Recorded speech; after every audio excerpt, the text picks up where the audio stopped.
60 grand down the drain in an hour and a half. And that's not money we made, that's money we lost. My friend's son keeps asking about the stock market. He says, like, well, there are stocks, there's crypto, there's Forex. He says you have to trade something there and so on. There's a lot of money there, big returns. They never talk about dividing, only about multiplying. The story continues. 4 years ago, we were trading Forex on the Turkish lira and US dollar pair.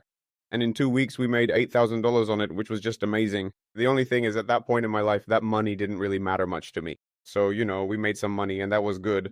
I call up my Georgian partner and I say, Lasha, listen, the lira has dropped again. I tell him, buy it and use 10 times leverage. Go ahead and buy $10,000 worth. So we'll make a good profit. He does it. I walk around my house from the other side, heading to a private bank terminal to deposit someone's salary in cash. While I'm walking around the house, he calls me back and says, we're down $10,000. I say, oh no, it's just some kind of, a spike, like it's just a jump. No, I say, just wait, it's all going to be fine.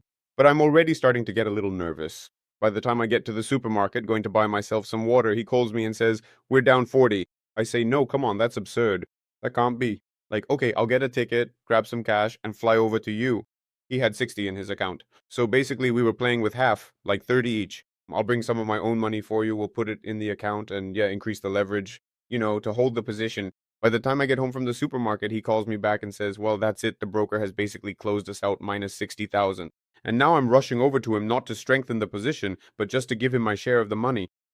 There's one good thing about this story. This person and I are still best friends because back then we barely knew each other, and I brought him $30,000 the next day after we lost. He really appreciated that, respected it, and, well, we were friends before that.